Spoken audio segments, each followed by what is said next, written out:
নমস্কাৰ প্ৰিয় দৰ্শক, এটা গুৰুত্বপূৰ্ণ ভিডিঅ'লৈ আপোনাক স্বাগতম জনাইছোঁ। আপোনাৰ টকা পইচা উপাৰ্জন ঠিকেই হয়, কিন্তু টকা পইচা জমা ৰাখিব নোৱাৰে। ফলত আপুনি অধিক পৰিশ্ৰম কৰিও একো উন্নতি কৰিব পৰা নাই। সেয়েহে আজিয়ে ঘৰৰ পৰা আপুনি বাহিৰ কৰি দিয়ক এই বস্তুকেইটা। এইকেইবিধ বস্তুত আপুনি ঘৰৰ পৰা বাহিৰ কৰি দিলে আপোনাৰ উন্নতিত কোনেও বাধা দিব নোৱাৰে তথা আপোনাক ধনী হোৱাত কোনেও বাধা দিব নোৱাৰে। আমাৰ প্ৰত্যেকৰে ঘৰত থকা বস্তুবোৰ বাস্তুশাস্ত্ৰ মতে সজাই ৰখাটো বহুত প্ৰয়োজনীয় হয়। সজাই ৰখাৰ অৰ্থ হ'ল ঘৰত থকা বস্তুবোৰ সঠিক দিশ আৰু সঠিক স্থানত ৰখাটো। প্ৰিয় দৰ্শক, আছামিজ এষ্ট্ৰলজীলৈ আপোনাক স্বাগতম জনাইছোঁ। মই এষ্ট্ৰলজাৰ ধীৰাজ শৰ্মা। ভিডিঅ'টো শ্বেয়াৰ কৰি দিব আৰু কমেণ্টত লিখিব জয় মা লক্ষ্মী। প্ৰিয় দৰ্শক, যদি আপোনাৰ ব্যক্তিগতভাৱে কিবা সমস্যা হৈ আছে তেনেহ'লে ভিডিঅ'ৰ স্ক্ৰীণত দিয়া নম্বৰত আমাৰ সৈতে যোগাযোগ কৰিব। আমি আপোনাৰ সমস্যাসমূহ সমাধান কৰিবলৈ চেষ্টা কৰিম। এতিয়া হওক ভিডিঅ'টোলৈ আগুৱাই যাওঁ। আপুনি অধিক পৰিমাণে উপাৰ্জন কৰাৰ পিছতো যদি আপোনাৰ হাতত টকা পইচা জমা নাথাকে নাইবা আপুনি টকা পইচা জমা ৰাখিব পৰা নাই, তেনেহ'লে আপোনাৰ ঘৰত তথা ব্যক্তিগতভাৱে আপোনাৰ ক'ৰবাত নহয় ক'ৰবাত কিবা এটা নিশ্চয় ভুল হৈ আছে। আপুনি ধুনীয়াকৈ চলি আছিলে, উপাৰ্জনো ভালেই হৈ আছিল, কিন্তু হঠাৎ যদি আপোনাৰ উপাৰ্জন কমি যায় নাইবা টকা পইচা অহা ৰাস্তাবোৰ বন্ধ হৈ যায়, তেনেহ'লে আপুনি অলপ সাৱধান হোৱাটো প্ৰয়োজনীয়। কাৰণ বহুত মানুহে কয় ইমান টকা পইচা উপাৰ্জন কৰোঁ কিন্তু এক টকাও জমা ৰাখিব নোৱাৰোঁ। টকাবোৰ কেনেকৈ ক'ত গুচি যায় একো গমেই নাপাওঁ। অদৰকাৰীভাৱে বহুত খৰচ হৈ যায় আৰু তেতিয়া মানুহ বহুত চিন্তাত পৰি যায়। নিজৰ ভাগ্যখনকে দোষাৰোপ কৰে। কিন্তু বাস্তুশাস্ত্ৰ অনুসৰি ঘৰত থকা কিছুমান বস্তুই ধন টকা পইচা হানি কৰে আৰু মানুহৰ জীৱনলৈ দুখ কষ্ট অশান্তি কঢ়িয়াই লৈ আহে। যদি আপোনাৰ ক্ষেত্ৰতো এনেকুৱা হৈ আছে তেনেহ'লে সেই বস্তুবোৰৰ প্ৰতি আপুনি অলপ গুৰুত্ব দিয়ক। কাৰণ ঘৰত থকা সকলো বস্তুতে পজিটিভ এনাৰ্জি আৰু নিগেটিভ এনাৰ্জি থাকে, যিয়ে আপোনাৰ জীৱনত গুৰুত্বপূৰ্ণ প্ৰভাৱ পেলায়। ঘৰত যদি নিগেটিভ এনাৰ্জি সঞ্চাৰ হ'ব লগা কিবা বস্তু থাকে তেনেহ'লে সেই বস্তুৱে ব্যক্তিৰ শাৰীৰিক, মানসিক তথা আৰ্থিক দিশত বহুত বেয়াকৈ প্ৰভাৱ পেলায়। বাস্তুশাস্ত্ৰত ঘৰৰ সুখ সমৃদ্ধি তথা শান্তিৰ বাবে বিস্তাৰিতভাৱে বৰ্ণনা কৰা আছে। বৰ্তমান সময়ত প্ৰায় সংখ্যক মানুহে জ্যোতিষশাস্ত্ৰ তথা বাস্তুশাস্ত্ৰক বহুত বিশ্বাস কৰে আৰু বাস্তুশাস্ত্ৰৰ মতে ঘৰৰ সামগ্ৰীবোৰ সজাই পৰাই লয়। কেতিয়াবা ঘৰৰ সৰু এটা ভুলৰ বাবেই মানুহৰ ভাগ্যৰ ক্ষতি হয়, টকা পইচাৰ সমস্যা হয়, শাৰীৰিক অসুস্থতাই দেখা দিয়ে। মনত ৰাখিব, ঘৰত থকা নিৰ্জীৱ বস্তুবোৰতো এনাৰ্জি থাকে। বাস্তুশাস্ত্ৰ মতে আমি যদি নিয়ম নীতিবোৰ ঠিকমতে মানি চলিব পাৰোঁ তেনেহ'লে সুখ শান্তি সমৃদ্ধি ঘৰখনলৈ আহিবই। বাস্তুশাস্ত্ৰ অনুসৰি ঘৰৰ ভিতৰত কোনবোৰ বস্তু ৰাখিব লাগে আৰু কোনবোৰ বস্তু ঘৰত ৰাখিব নালাগে সেই বিষয়ে আমি আজিৰ এই ভিডিঅ'টোত আলোচনা কৰিম। যিবোৰ বস্তুৱে ঘৰখনলৈ এটা অশান্তিৰ পৰিৱেশ আনি দিছে, শাৰীৰিক, মানসিক তথা আৰ্থিক ক্ষেত্ৰত জুৰুলা কৰি দিছে।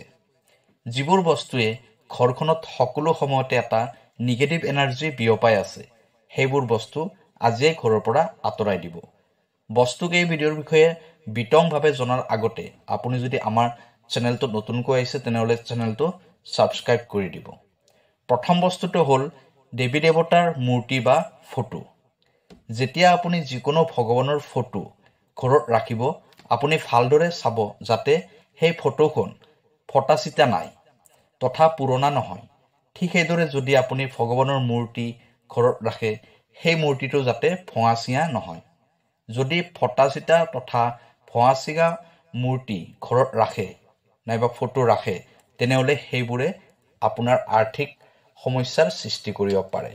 আপোনাৰ টকা পইচাৰ হানি হ'ব পাৰে। সেয়েহে যদি আপোনাৰ ঘৰতো তেনেকুৱা ফটা চিঙা ভগৱানৰ ফটো তথা ভগা চিঙা ভগৱানৰ মূৰ্তি আছে, তেনেহ'লে সেইবোৰ আঁহত গছৰ তলত ৰাখি দিব পাৰে অথবা নদীত উটুৱাই দিব পাৰে। ইয়াৰ উপৰিও ঘৰত ভগৱানৰ ফটো তথা মূৰ্তি অধিক পৰিমাণে নাৰাখিব। ভগৱানৰ ফটোৰে আপুনি ঘৰখন সজাবলৈ চেষ্টা নকৰিব। কিছুমান মানুহৰ ঘৰত গ'লে দেখা পাওঁ বহুত ভগৱানৰ ফটো ঘৰৰ ৱালত ওলোমাই থৈ দিয়ে। ভগৱানৰ মূৰ্তিৰ সংখ্যা আৰু ভগৱানৰ স্থান ক'ত হ'ব শাস্ত্ৰত উল্লেখ কৰা আছে। কিন্তু বৰ্তমান সময়ত মানুহে ঘৰত ভগৱানৰ এনেকুৱা কিছুমান মূৰ্তি তথা ফটো ৰাখে যিবোৰ ঘৰত ৰখাটো একেবাৰে উচিত নহয়। যেনে ধৰক মহাদেৱৰ তাণ্ডৱ নৃত্য কৰা ফটো নাইবা মূৰ্তি কেতিয়াও আপুনি ঘৰত ৰাখিব নালাগে। ভগৱান শিৱই বিষ পান কৰি থকা ফটো ঘৰত ৰখাটো একেবাৰে উচিত নহয়। ঘৰ নাইবা অফিচত গাধ, ফেঁচা, গাহৰি, কাউৰী, শগুন, পাৰ চৰাই আদিৰ ছবিও ভুলতো নাৰাখিব। এইবোৰে ঘৰখনত কাজিয়া পেচালৰ উৎপত্তি কৰে। লগতে ঘৰখনত নিগেটিভ এনাৰ্জি অধিক পৰিমাণে সঞ্চাৰ হয়। উপহাৰ হিচাপে দিয়া ৰুমাল, বাস্তুশাস্ত্ৰ অনুসৰি কাৰো পৰা উপহাৰ হিচাপে ৰুমাল ল'ব নালাগে। যদি আপুনি কাৰোবাৰ পৰা ৰুমাল লয় তেনেহ'লে তাৰ বিনিময় দিহে ৰুমালখন ল'ব লাগে। বাস্তুশাস্ত্ৰ অনুসৰি কাৰোবাৰ পৰা বিনামূলীয়াকৈ ৰুমাল লৈ সেই ৰুমাল ব্যৱহাৰ কৰিব নালাগে। এনেকুৱা কৰিলে আপোনাৰ ইষ্ট কুটুম্বৰ সৈতে কাজিয়া পেচাল হ'ব পাৰে। সম্পৰ্কবোৰ বেয়াৰ ফালে ঢাল খাই যাব পাৰে। ৩ নম্বৰ বস্তুটো হ'ল আপোনাৰ মানিবেগ। মানিবেগ নাইবা পাৰ্চত সদায় পবিত্ৰ বস্তু ৰাখিব লাগে যাতে এক পজিটিভ এনাৰ্জিৰ উৎপন্ন হয়। বাস্তুশাস্ত্ৰ অনুসৰি কেতিয়াও ফটা চিটা মানিবেগ নাইবা ৱালেট লগত ৰাখিব নালাগে। ৪ নম্বৰ বস্তুটো হ'ল ভঙা চিঙা বাচন বৰ্তন। ঘৰত কেতিয়াও ভঙা চিঙা বাচন বৰ্তন ৰাখিব নালাগে।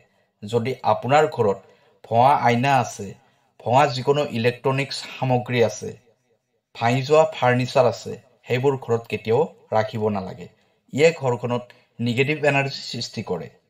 এই নিগেটিভ এনাৰ্জি সৃষ্টি হোৱাৰ ফলত পজিটিভ এনাৰ্জি ঘৰৰ পৰা আঁতৰি যায়। ইয়াৰ ফলত মানুহৰ জীৱনত নানা ধৰণৰ সমস্যাৰ সৃষ্টি হয়। যদি ঘৰত ভঙা চিঙা বাচন বৰ্তন আছে সেইবোৰ ঘৰৰ পৰা বাহিৰত উলিয়াই দিয়ক। ভঙা চিঙা বাচন বৰ্তন আহাৰ প্ৰস্তুত কৰা তথা আহাৰ গ্ৰহণ কৰা একেবাৰে উচিত নহয়। ৫ নম্বৰ বস্তুটো হ'ল পূজাৰ কলহ। পূজাৰ কলহ কেতিয়াও খালী কৰি ৰাখিব নালাগে। পূজাৰ কলহ খালী কৰি ৰাখিলে বাস্তুদোষৰ সৃষ্টি হয়। ঘৰৰ মন্দিৰত ৰখা কলহটো কেতিয়াও খালী কৰি নাৰাখিব। যদি আপোনাৰ ঘৰৰ মন্দিৰ নাইবা থাপনাত পানীৰ কলহ নাইবা ঘটি এটাও আছে সেইটো পানীৰে পূৰ্ণ কৰি ৰাখিব। পূজাৰ কলহত ব্ৰহ্মা, বিষ্ণু আৰু মহেশ্বৰে বাস কৰে। সেইবাবে পূজাৰ কলহৰ সম্বন্ধ মানুহৰ জীৱনৰ সৈতে আছে। সেয়েহে ঘৰৰ মন্দিৰৰ কলহ কেতিয়াও খালী কৰি ৰাখিব নালাগে। কলহত যদি পাৰে গংগাজল ৰাখিব লাগে। গংগাজল ৰাখিলে ঘৰখনত সুখ সমৃদ্ধি বৃদ্ধি হয় আৰু ঘৰখনৰ উন্নতিৰ ক্ষেত্ৰত ইয়ে বহুত সহায় কৰে। ধন টকা পইচা অহাৰ সকলো পথ মুকলি হৈ যায়। ৬ নম্বৰ বস্তুটো হ'ল বহুত মানুহে ঘৰ সজাবৰ বাবে কাঁইটীয়া ফুলৰ গছ ঘৰৰ ভিতৰত ৰাখি দিয়ে। যেনে ধৰক কেকটাছ জাতীয় উদ্ভিদ। বাস্তুশাস্ত্ৰ অনুসৰি ঘৰৰ ভিতৰত কেতিয়াও কাঁইটীয়া গছ পুলি ৰাখিব নালাগে। এইখিনিয়ে পৰিয়ালৰ সম্বন্ধৰ মাজত কাঁইটৰ দৰে বিষ সৃষ্টি কৰে। ফলত ঘৰখনৰ সদস্যসকলৰ মাজত মতবিৰোধ হ'বলৈ ধৰে। কাজিয়া পেচালৰ সৃষ্টি হয়। প্ৰায়সংখ্যক মানুহে কিছুমান পুৰণা বস্তুৰে ঘৰখন সজাব বিচাৰে। এই বস্তুবোৰে ঘৰৰ নিগেটিভ এনাৰ্জিৰ সৃষ্টি কৰে। বাস্তুশাস্ত্ৰ অনুসৰি যেতিয়াই ঘৰত অধিক নিগেটিভ এনাৰ্জি সঞ্চাৰ হয় তেতিয়া মানুহৰ শাৰীৰিক দিশত বহুত সমস্যাৰ সৃষ্টি হয়। ৭ নম্বৰ বস্তুটো হ'ল হানিকাৰক বস্তু। ঘৰখনত কেতিয়াও হানিকাৰক বস্তু নাৰাখিব। হানিকাৰক বস্তু ঘৰখনত ৰাখিলে বাতাবৰণ বিষাক্ত হৈ পৰে। এনেকুৱা বহুত বস্তু আছে যিবোৰ বস্তু ঘৰৰ য'তে ত'তে ৰাখিব নালাগে। যেনে ধৰক বিভিন্ন ধৰণৰ ঔষধ, টয়লেট ক্লিনাৰ, বিষাক্ত ৰাসায়নিক দ্ৰব্য, এনেকুৱা হানিকাৰক বস্তুবোৰ ৰখাৰ এক নিৰ্দিষ্ট স্থান থাকে। নিৰ্দিষ্ট স্থানতে এই হানিকাৰক বস্তুবোৰ ৰাখিব। কোনটো স্থানত আপুনি এইবোৰ বস্তু ৰাখিব সেইটো আপুনি নিজে ঠিক কৰি ল'ব। সদায় সেই স্থানতে এই বস্তুবোৰ ৰাখিব। যদি আপুনি ঘৰখন সুৰক্ষিত কৰি ৰাখিব বিচাৰিছে তেনেহ'লে এই বস্তুবোৰ সদায় পৃথক কৰি ৰাখিব। বাস্তুদোষ দূৰ কৰিবলৈ ঘৰত প্ৰতিদিনে ধূপ ধূনা কৰ্পূৰ জ্বলাব। গধূলি সময়ত ধূপ ধূনা জ্বলালে ঘৰখনলৈ এক পজিটিভ এনাৰ্জি আহে। যিখন ঘৰত বাস্তুদোষ উৎপন্ন হৈছে সেইখন ঘৰত যদি আপুনি প্ৰতিদিনে ধূপ ধূনা জ্বলাই শংখ বজায় তেনেহ'লে সেইখন ঘৰৰ পৰা বাস্তুদোষবোৰ আঁতৰি যায় বুলি কোৱা হয়। ৮ নম্বৰ বস্তুটো হ'ল মকৰা জাল। মকৰা জাল যদি আপুনি ঘৰত দেখা পাইছে তেনেহ'লে সেই জালবোৰ পৰিষ্কাৰ কৰি দিয়ক। ঘৰত মকৰাই জাল বান্ধিলে আপোনাৰ ভাগ্য নষ্ট হৈ যাব পাৰে।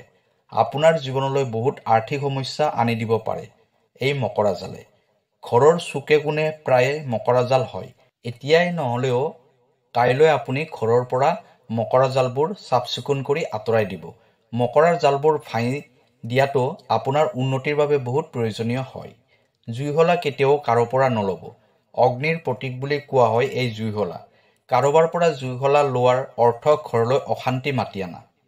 বিনামূলীয়াকৈ কাৰো পৰা জুইশলাটো ল'ব নালাগে। এনেকুৱা কৰিলে ঘৰৰ সদস্যসকলৰ মাজত কাজিয়া পেচালৰ উৎপত্তি হয়। ঘৰত এটা অশান্তিৰ বাতাবৰণ সৃষ্টি হয়। কিছুমান মানুহে বজাৰৰ পৰা নাইবা ফুটপাথৰ পৰা পাথৰ আঙুঠি আদি কিনি আনি পিন্ধি থাকে। কোনটো পাথৰে কেনেকুৱা ধৰণৰ ক্ষতি কৰিব পাৰে এইবোৰ নজনাকৈয়ে সেই পাথৰবোৰ পিন্ধি থাকে। যিকোনো পাথৰ পিন্ধাৰ আগতে জ্যোতিষীৰ পৰা পৰামৰ্শ লৈহে পিন্ধিব। নিজৰ ইচ্ছামতে নিপিন্ধিব। ইয়ে আপোনাক আৰ্থিকভাৱে বহুত ক্ষতি কৰিব পাৰে।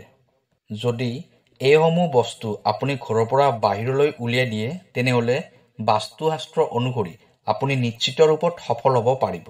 কিন্তু আপুনি যদি ইয়াৰ এটা ভুলো কৰে তেনেহ'লে আপোনাৰ ভাগ্য দুৰ্ভাগ্যলৈ সলনি হৈ যাব পাৰে। এই কথাবোৰ যদি আপুনি মানি চলে তেনেহ'লে আপুনি দেখিব আপোনাৰ ঘৰৰ বাতাবৰণটো পবিত্ৰ পবিত্ৰ লাগিব। আপোনাৰ ঘৰত যদি ভঙাচিয়া চকী টেবুল চোফা আছে তেনেহ'লে সেইবোৰ ঘৰৰ পৰা অতি সোনকালে বাহিৰলৈ উলিয়াই দিব। এইবোৰ ঘৰৰ ভিতৰত নাৰাখিব। ঘৰৰ ভিতৰত থকা চকী টেবুল চোফাবোৰ সদায় পৰিষ্কাৰ কৰি ৰাখিব। ঘৰত সদায় পঞ্চমুখী শ্ৰী হনুমানৰ ফটো ৰাখিব লাগে। ঘৰৰ মুখ্য দুৱাৰৰ ওপৰত পঞ্চধাতুৰ পিৰামিড লগালেও বাস্তুদোষৰ পৰা মুক্তি পাব পাৰি। ঘৰৰ মুখ্য দুৱাৰৰ ওপৰত ভগৱান গণেশৰ ফটো আপুনি ৰাখিব পাৰে। আপুনি কেতিয়াও কাৰো পৰা ক'লা তিল বিনামূলীয়াকৈ নল'ব।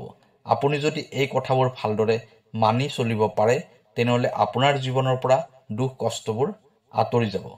প্ৰিয় দৰ্শক, ভিডিঅ'টো কেনেকুৱা লাগিলে কমেণ্ট কৰি নিশ্চয় জনাব। কাইলৈ আকৌ লগ পাম অন্য এটা ভিডিঅ'ত। তেতিয়ালৈ ধন্যবাদ।